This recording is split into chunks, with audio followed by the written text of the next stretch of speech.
ನಾನೇ ಕನ್ವರ್ಲಾಲ್ ಅಂತ ನನಗೆ ಟೋಪಿ ಹಾಕ್ಬಿಟ್ನಲ್ಲ ನನ್ನ ಮಗ. ರಾಜಕಾರಣಿಗಳಾಗಿ ನಾವು ಎಲ್ಲರಿಗೂ ಪರ್ಮನೆಂಟ್ ಆಗಿ ಟೋಪಿ ಹಾಕೋರು, ನಮಗೆ ಟೋಪಿ ಮೇಲೆ ಟೋಪಿ ಹಾಕ್ತಾನಲ್ಲೇ. ನನ್ನ ಮಕ್ಕಳು ವಿರೋಧ ಪಕ್ಷದವರು ಈ ನನ್ನ ಮಕ್ಕಳು ಮುಂದೆ ಇಟ್ಕೊಂಡು ಮೆರೀತಿದ್ದಾರೆ.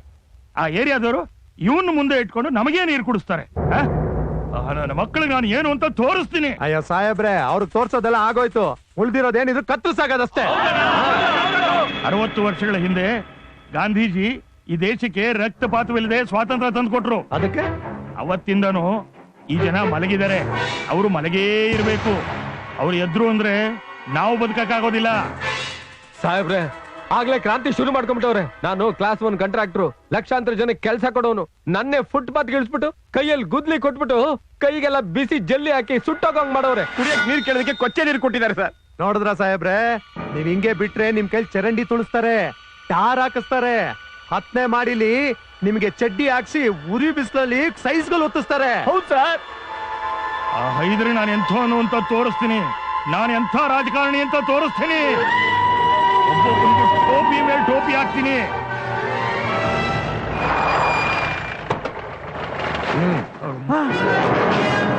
ಯಾಕೆ ಬಂದ್ರಿ? ಬಾ ಕೇಳೋಣ. ಏನ್ರಿ ಇದು? 60 ವರ್ಷದ ಹಿಂದೆನೆ ಈ ಜಾಗದ ಮೇಲೆ ಲಿಟಿಗೇಷನ್ ಇದೆ. ಸೆನ್ಸ್ ಇಲ್ದೆ ಬಿಲ್ಡಿಂಗ್ ಕಟ್ತಾ ಇದಾರಲ್ರಿ ಇವರು. ನೋಡಿ, ಡಿಮಾಲಿಷ್ ಮಾಡಕ್ಕೆ ಆರ್ಡರ್ ಇದೆ, ನೀವೆಲ್ಲ ಡಿಮಾಲಿಷ್ ಮಾಡಿ ಆ ಜಾಗನ ಪೊಸಿಷನ್ ತಗೊಳ್ಳಿ. ಡಿಮಾಲಿಷ್ ಆಗಿದೆ, ಡಿಮಾಲಿಷ್ ಆಗ್ಬೇಕಂತೆ. ಸರ್, 4 ಜನಕ್ಕೆ ಉಪಯೋಗ ಆಗುತ್ತೆ ಅಂತ ಹೇಳ್ಬಿಟ್ಟು ಒಂದೊಳ್ಳೆ ಕೆಲಸ ಮಾಡ್ತಾ ಇದೀವಿ. ಡೆಮಾಲಿಷ್ ಅಂತ ಇದಿರಲ್ಲ ಸರ್. ತಾವು ಬಡ ಮಕ್ಳಿಗೆ ಕುತ್ಕೊಳ್ಳಕ್ ಜಾಗ ಇಲ್ಲ, ನೆರಳಾಗ್ಲಿ ಅಂತ ಒಂದು ಬಿಲ್ಡಿಂಗ್ ಕಟ್ತಾ ಇದೀವಿ. ಅದು NRI ದುಡ್ಡಲ್ಲಿ ಸರ್. ನೀವೇನೋ ಒಳ್ಳೆ ಕೆಲಸ ಮಾಡ್ತಾ ಇದ್ದೀರಾ, ಆದ್ರೆ ಇಲ್ಲಿಗಲ್ ಆಗಿದೆಯಲ್ಲ. ಮತ್ತೆ ಪರ್ಮಿಷನ್ ಇದೆ ಸರ್. ನೋಡಿ, ನೀವೇನೋ ಬಿಲ್ಡಿಂಗ್ ಕಟ್ಟೋದಕ್ಕೆ ಪರ್ಮಿಷನ್ ತಗೊಂಡಿದ್ದೀರಾ, ಆದ್ರೆ ಜಾಗನೇ ನಿಮ್ದಲ್ವಲ್ಲ.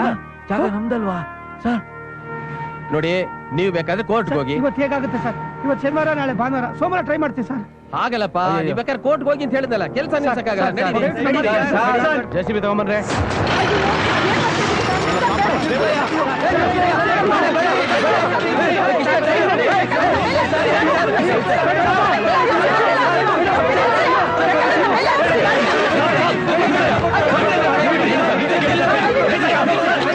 ಏನ್ ಸರ್, ಏನಿ ಮಕ್ಕಳೆಲ್ಲರೂ ಚರಂಡಿ ಪಕ್ಕದಲ್ಲಿ ಮರದ ನೆರಳಲ್ಲಿ ಓದ್ತಾ ಇದ್ದಾರೆ. ಅವರು ಕೂಡ ಇಂಥ ನೆರಳಲ್ಲಿ ಓದ್ಲಿ ಅಂತ ಒಂದು ಶಾಲೆ ಕಟ್ಟಿಸ ತಪ್ಪ ಸರ್? ಅದನ್ನು ತಡೆ ಹಿಡಿದ್ರಲ್ಲ ಸರ್. ನಿಮ್ ಮಕ್ಕಳೆಲ್ಲರೂ ಬಿಸಿಲಲ್ಲಿ ಓದ್ತಾ ಇದಾರೆ ಸರ್. ನಿಮ್ ಮಕ್ಕಳು ನೆರಳಲ್ಲಿ ಓದ್ಬೇಕು, ಬಡವ್ರ ಮಕ್ಕಳೆಲ್ಲರೂ ಬಿಸಿಲಲ್ಲಿ ಓದ್ಬೇಕಾ ಸರ್? ಏನ್ ಸರ್ ಇದು? ಅನ್ಯಾಯ ಅನ್ಸಲ್ಲ ಸರ್ ನಿಮ್ಗೆ? ಅಯ್ಯೋ, ಏನಿದೆ?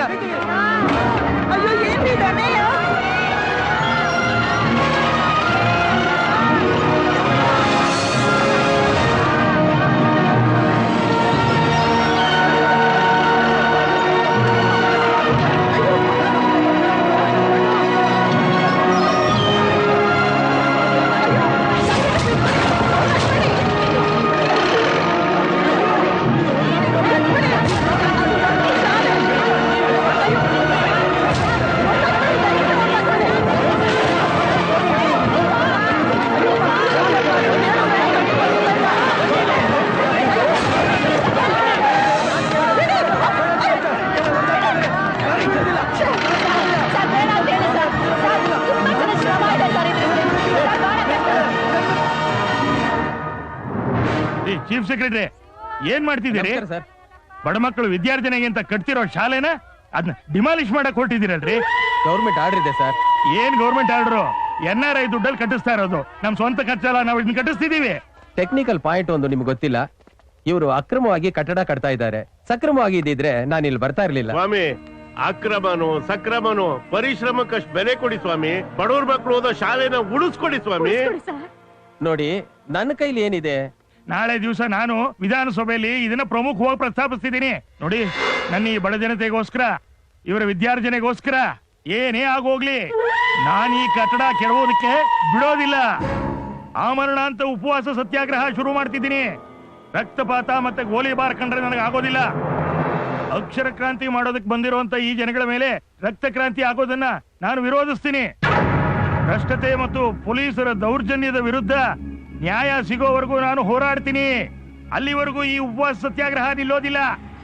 ನಿಲ್ಲಲಿ ನಿಲ್ಲಲಿ ನಿಲ್ಲಲಿ ನಿಲ್ಲಲಿ ನಿಲ್ಲಲಿ ನಿಲ್ಲಲಿ ನಿಲ್ಲಲಿ ನಿಲ್ಲಲಿ.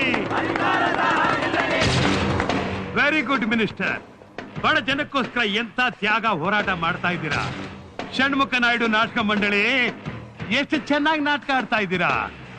ಇಂಥ ಸುಳ್ಳು ಭರವಸೆಗಳನ್ನ ಕೊಟ್ಟು ಈ ಜನರ ಕಿವಿನ ಕಿವಿಡು ಮಾಡಿ ಕಣ್ಣನ್ನ ಕುರುಡು ಮಾಡಿ ಅವ್ರ ಬಾಯಿಗೆ ಬೀಗ ಹಾಕ್ಸಿದ್ದೀರಾ. ಏಯ್, ನಿನ್ನ ಮಕ ನೋಡಿದ್ರೆ ಮುಳ್ಳಂದಿ, ಮನಸ್ಸು ಕೊಳಚೆ ಗುಂಡಿ. ಇವನು ಉಸಿರು ಬಿಟ್ರೆ ಕೊಳತು ಮಂಡಲಕ್ಕಿಂತ ಕೆಟ್ಟದಾಗಿರುತ್ತೆ.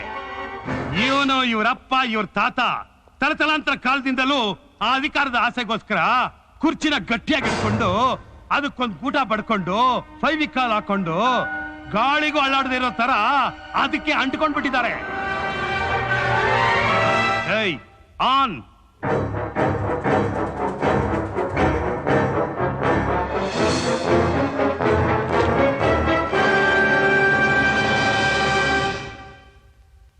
ಅವನ್ ಯಾವನ ಅವ್ನು ಲೋಕೋಪಯೋಗಿ ಕಾರ್ಯದರ್ಶಿ ಕರೆಯಿಲ್ಲ ಅವ್ನ್ ಮೊದ್ಲು. ವಿಠಲ್ ರಾವ್ ಅವರ ಅವನೇ ಕಣಲಿ. ಅಲ್ರಿ ವಿಠಲ್ ರಾಯ್ರೆ, ಅದೇ ರೀ ಆ Tipparalli area ward number 69 opposition ಪಾರ್ಟಿನವರು ಅಭಿವೃದ್ಧಿ ಕೆಲಸನ ನಡೆಸ್ತಿದ್ದಾರೆ. ಮೊದಲು ಆ ಕೆಲಸಗಳೆಲ್ಲ ನಿಲ್ಬೇಕು. ಸರ್, ಅವರು ಜನಗಳಿಗೆ ಒಳ್ಳೇದಾಗ ಹಾಗೆ ಅಭಿವೃದ್ಧಿ ಕೆಲಸಗಳನ್ನ ಮಾಡ್ತಾ ಇದ್ದಾರೆ. ಈ ತರ ರಸ್ತೆಗಳು, ಸ್ಕೂಲು. ನೀವು ಅವ್ರನ್ನ ಹೊಗಳ್ಳಿ ಅಂತೇನ್ರಿ ನಿಮ್ಮನ್ನ ಇಲ್ಲಿ ಕರೆಸಿದ್ದು? ಅದೇ ರೇ, ಅವ್ರು ಮಾಡ್ತಿರೋ ಕೆಲಸನ ನೀವು ಮಟ್ಟ ಹಾಕ್ಲಿ ಅಂತ ಕರ್ಸಿರೋದು. ಸರ್, ಅವ್ರ ಜನರಿಗೆ ಗೊತ್ತಾಗೋ ಹಾಗೆ ತುಂಬಾ ಟ್ರಾನ್ಸ್ಪರೆಂಟ್ ಆಗಿ ಕೆಲಸ ಮಾಡ್ತಾ ಇದ್ದಾರೆ. ಅದನ್ನೆಲ್ಲ ಹಾಗೆ ನಿಲ್ಸಕ್ ಆಗಲ್ಲ. ಏನ್ರಿ ಟ್ರಾನ್ಸ್ಪರೆನ್ಸಿ ನಿಮ್ದು? ಅಲ್ಲ, ಈ ಫ್ಲೈಓವರ್ ಡೀಲ್ ಅಲ್ಲಿ ಎಷ್ಟು ತಿಂದ್ರಿ? ಈ ಸಣ್ಣದೊಂದು ಕಟ್ತಾ ಇರೋ ಸ್ಕೂಲ್ ನಿಲ್ಸಕ್ ಆಗಲ್ವೇನ್ರಿ ನಿಮ್ ಕೈಯಲ್ಲಿ? ಆಗಲ್ಲ ಅಂದ್ರೆ ಹೇಳ್ರಿ, ಇದನ್ನೆಲ್ಲ ಪೇಪರ್ ಬಿಟ್ಬಿಡ್ಲೇನ್ರಿ? ನೋಡ್ರಿ, ಸಾಹೇಬ್ರು ಹೇಳಿದ ಕೆಲಸನ ನೀವು ಮಾಡ್ಲೇಬೇಕಷ್ಟೇ. ಮಾಡ್ತೀನಿ ಸರ್. ಸಾವಿರಾರು ಎಕರೆ ಭೂಮಿನ ಬೇನಾಮಿ ಹೆಸರಲ್ಲಿ ಕಬಳಿಸಿದ್ದಾರೆ. ಅದಕ್ಕೆ ನಮ್ಮ ಹತ್ರ ದಾಖಲೆಗಳಿವೆ. ವೋಟ್ ಹಾಕೋ ಬ್ಯಾಲೆಟ್ ಪೇಪರ್ಗೆ ಗುಂಡು ತುಂಡು ತೋರಿಸಿ ಕಬ್ಬು ವಾಸನೆ ಹೊಡೆಯಾಗಿ ಮಾಡಿದ್ದಾರೆ. ಜನ ಬ್ಯಾಲೆಟ್ ಪೇಪರ್ ಅಂದ್ರೆ ಎದುರ್ಕೊಂಡು ನಡಬೇಕು, ಆ ರೀತಿ ಕಚಡ ಕೆಲಸ ಮಾಡಿದ್ದಾರೆ. ದಿನಕ್ಕೊಂದು ಬೆಲೆ, ಗಂಟೆಗೊಂದು ಬೆಲೆ, ಗಳಿಗೆಗೊಂದು ಬೆಲೆ. ನೆಲದ ಮೇಲೆ ಹೋರಾಡೋದಕ್ಕೆ, ಆಕಾಶದಲ್ಲಿ ಹಾರಾಡೋದಕ್ಕೆ, ಸಮುದ್ರದ ಮೇಲೆ ತೇಲಾಡೋದಕ್ಕೆ tax tax tax. School books tax, ಹುಷಾರಿಲ್ಲಂತ ಆಸ್ಪತ್ರೆಗೆ ಸೇರಿದ್ರೆ ಅದಕ್ಕೆ ತಗೊಳ್ಳೋ ಗುಳಿಗೆ ಟ್ಯಾಕ್ಸು, ಕುಡಿಯೋ ಸಿರಪ್ ಟ್ಯಾಕ್ಸು, ಅದನ್ನು ಕುಡಿಸೋ spoon tax, bed tax, bedsheet tax, ward room tax, ಆಸ್ಪತ್ರೆಯಲ್ಲಿ ಕೊಡೋ ಬಿಲ್ ಟ್ಯಾಕ್ಸು. ಸತ್ರೆ ಹೆಣ ಹೊರಕ್ಕೆ, ಸುಡಕ್ಕೆ ಟ್ಯಾಕ್ಸ್ ಟ್ಯಾಕ್ಸ್ ಟ್ಯಾಕ್ಸ್.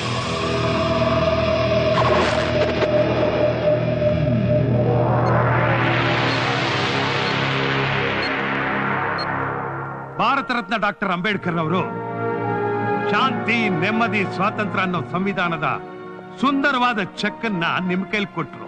ಅದನ್ನ ಜನತೆಗೆ ತಲುಪಿಸಿ ಅಂದ್ರೆ ನೀವೇನ್ ಮಾಡಿದ್ರಿ? ಆ ಚೆಕ್ ಅನ್ನೇ ಬೌನ್ಸ್ ಮಾಡಿ 420 ಅಲ್ಲ 840ಗಳ ತರ ನಡ್ಕೊತಿದ್ದೀರಲ್ಲ. ಅದಕ್ಕೋಸ್ಕರ ಅವ್ರು ನಿಮ್ ಕೈಲಿ ಕೊಟ್ಟಿದ್ದು. ನಿಮ್ ತರ ಸಾವಿರ ಕೋಟಿ ಸಂಪಾದನೆ ಮಾಡ್ಬೇಕು ಅಂತ ಜನಕ್ಕೆ ಆಸೆ ಇಲ್ಲ. ಅವ್ರ ಆಸೆ ಏನು? ತನ್ನ ಹೆಂಡತಿ ಮಕ್ಕಳಿಗೋಸ್ಕರ ಒಂದು ಪುಟ್ಟ ಮನೆ, ಬೆಳಕಿಗೆ ದೀಪ, ಕುಡಿಯೋಕ್ ನೀರು, ತಿನ್ನೋಕೆ 2 ತುತ್ತು ಅನ್ನ, ಅಷ್ಟೇ ಅವ್ರ ಆಸೆ. ರೋಟಿ ಕಪಡ ಮಕಾನ್ ಅಂತ ಲಾಲ್ ಬಹದ್ದೂರ್ ಶಾಸ್ತ್ರಿ ಅವ್ರು ಘೋಷಣೆ ಮಾಡಿದ್ರು. ಅಂತ ಮಹಾತ್ಮರ ಕನಸನ್ನ ಕೊಳ್ಳಿ ಇಟ್ಟು ಸುಡ್ತಾ ಇದ್ದೀರಾ. ಜನ ರೊಚ್ಚಿದ್ರೆ ಒಂದು ದಿನ ನಿಮ್ಮನ್ನೆಲ್ಲ ಕೊಚ್ಚಾಕ್ಬಿಡ್ತಾರೆ. ನಿಮಗೆ ಎಚ್ಚರಿಸ್ತಾ ಇದ್ದೀನಿ, ಎಲ್ಲ ಕಣ್ಣು ಮುಚ್ಕೊಂಡು ನಿದ್ದೆ ಮಾಡ್ತಿದ್ದೀರಾ? ಎದ್ದೇಳಿ.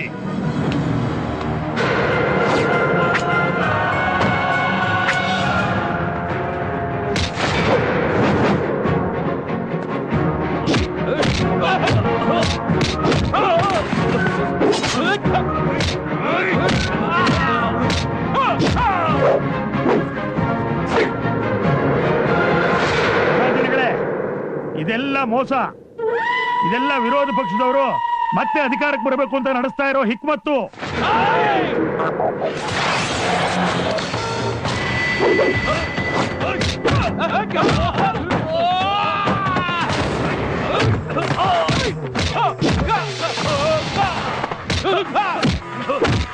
ಇಷ್ಟೊತ್ತು ನೀವು ನೋಡಿದ್ರಲ್ಲ ಈ ಸ್ಕ್ರೀನ್ ನಲ್ಲಿ, ಅದೆಲ್ಲ ನಿಜ ಅಂತ ತಿಳ್ಕೊಂಡ್ಬಿಟ್ರ? ಖಂಡಿತ ಇಲ್ಲ. ಇದು ಆಧುನಿಕ ತಂತ್ರಜ್ಞಾನ ಬಳಸ್ಕೊಂಡು ನಿಮ್ಗೆಲ್ಲ ಮೋಡಿ ಮಾಡ್ತಾ ಇದ್ದಾರೆ.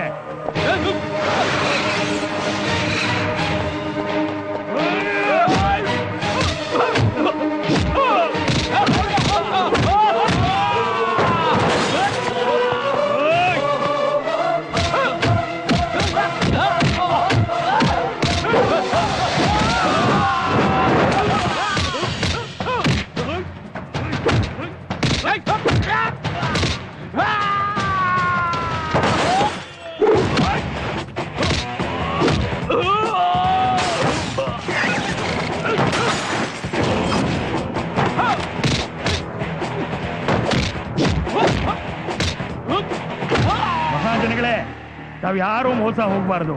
ನಾವು ತೆರಿಗೆ ಹಾಕ್ಲೇಬೇಕು. ಹಾಕದೇ ಇದ್ರೆ ವಿಧಿ ಇಲ್ಲ ಸ್ವಾಮಿ.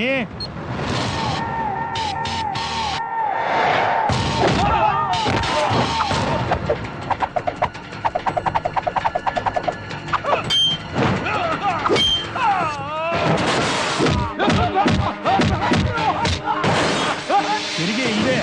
60 ವರ್ಷಗಳ ಗುಲಾಮಗಿರಿಯಿಂದ ನಿಮ್ಮನ್ನ ರಕ್ಷಿಸಕ್ ಆಗ್ತಿರ್ಲಿಲ್ಲ.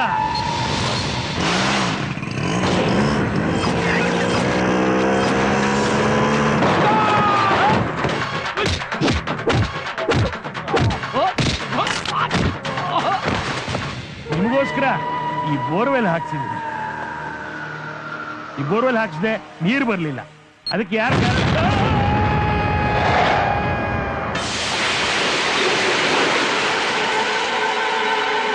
ಅಯ್ಯೋ, ನಮ್ಮ ಮಿನಿಸ್ಟರ್ ಬಿದ್ದೋಗ್ಬಿಟ್ರಲ್ಲ, ಏನೋ ಮಾಡೋದೀಗ? ಉಳಿಸ್ರೋ ನನ್ನ ಲಕ್ಷ ಕೋಟಿ ಕೊಡ್ತೀನಿ ಕಣ್ರಲೆ. ಉಳಿಸ್ರೋ. ತೆಗಿತಾ ಇದ್ದಿದ್ ಬೋರ್ವೆಲ್ನ ಅರ್ಧಕ್ಕೆ ನಿಲ್ಲಿಸ್ತವನು ಅವನೇ. ಈಗ ಅವನ ಬಾವಿಗೆ ಅವನೇ ಬಿದ್ದವನೇ. ದಮ್ಮಯ್ಯ ಅಂತೀರಿ. ಉಳಿಸ್ರೋ. ರೀ ಡ್ರೈವರೇ, ನಮ್ಮ ಮಿನಿಸ್ಟರ್ ಸಾಹೇಬ್ರು ಬೋರ್ ಗುಂಡಿಲಿ ಬಿದ್ದೋಗ್ಬಿಟ್ಟಿದ್ದಾರೆ. ಅವ್ರನ್ನ ಎತ್ತಬೇಕು. ಹೇಗಾದ್ರೂ ಮಾಡಿ ನೀವು ಬಂದು ಬಚಾವ್ ಮಾಡಿ. ಬೇಗ ಬನ್ನಿ. ಹೋಗ್ರಿ ರೇ, ಸತ್ರೆ ಸಾಯ್ಲಿ ಹೋಗ್ರಿ. ಅಲ್ಲ, ನೀನೇ ಹೀಗೆ ಹೇಳಿದ್ರೆ ಹೇಗೆ? ಅಲ್ಲಪ್ಪ, ಸಮಾಜ ಸೇವೆ ಮಾಡೋ ನಮ್ಮ ಮಿನಿಸ್ಟ್ರು, ದಯವಿಟ್ಟು ಅವ್ರು ಉಳಿಸ್ಕೊಡಪ್ಪ. ಅಲ್ರಿ, ಜನಗಳಿಗೆ ಏನ್ ಅನುಕೂಲ ಮಾಡಿದಾನೆ ಅಂತ ಉಳಿಸ್ಬೇಕ್ರಿ ಆ ಮಿನಿಸ್ಟರ್ನ. ಸ್ವಾಮಿ, ಬೇಗ ಹೋಗ್ರಿ. ಮಿನಿಸ್ಟರ್ ಹೋಗಿ ಬಚಾವ್ ಮಾಡ್ರಿ. ಹೋಗ್ರಿ. ಹೋಗ್ರಿ, ಪ್ರಾಣಗಂಡದಲ್ಲಿ ಸಿಕ್ಕಾಕೊಂಡಿದ್ದಾರೆ, ನೋಡ್ತಿದ್ದೀರಲ್ಲ. ಏನ್ ನೋಡ್ತಾ ಇದೀರಿ? ವಾಟರ್ ಬೋರ್ಡ್ ಅವ್ರನ್ನ ಕರೆಸಿ ಮೊದಲು ನೀರ್ ಸ್ಟಾಪ್ ಮಾಡಿಸ್ಬೇಕು ಸರ್. ನಾಳೆ ನಿಮ್ ಕತೆನೂ ಇದೇನೆ. ದಮ್ಮಯ್ಯ ಅಂತೀನಳೆ. ಉಳಿಸ್ರೋ. ಎತ್ಕೊಂಡ್ರ ನನ್ ಮ್ಯಾಲ್ಕೆ.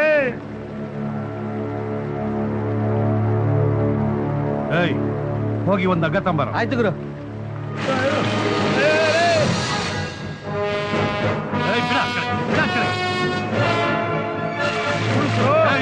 ಹಿಡ್ಕೊಳ ಪಾಪಿ.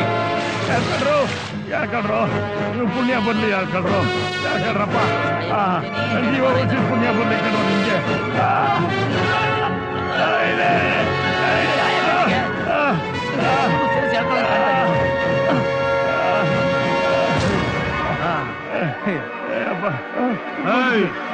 ಬದುಕೋ.